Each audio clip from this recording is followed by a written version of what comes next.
Ushtria izraelite ka kryer sulme të gjëra ndaj atyre që i cilësoi si vende raketore dhe objektiva të tjerë ushtarak në perëndim të Iranit, duke goditur 10 objekte të lidhura me raketa dhe dron.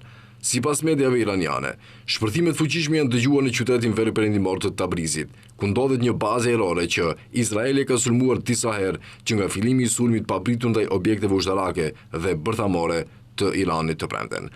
Në qytetin qendror të Kashanit, 3 persona humbën jetën dhe 4 të tjerë u plagosen. Ushtria izraelite deklaroi se Irani kishte lëshuar përsëri raketa dhe forcat izraelite po angazhoheshin për t'i kapur ato në ajër. Shpërthimi janë dëgjuar mbi Tel Aviv, Jerusalem dhe zona të tjera.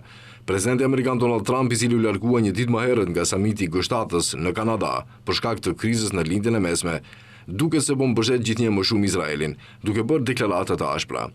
Në një postim në rrjetet sociale gjatë natës, ai paralajmëroi që të gjithë duhet të evakuojnë menjëherë Teheranin, duke shprehur keqardhje për humbjen e jetëve njerëzore dhe duke përsëritur se Irani nuk duhet të lejohet të zhvillojë armë bërthamore.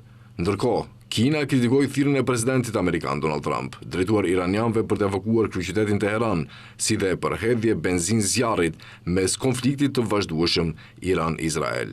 Zëdhënësi i Ministrisë së Jashtme kineze tha se përshkallëzimi i ri i tensioneve në lindjen e mesme nuk i sjell dobi askujt.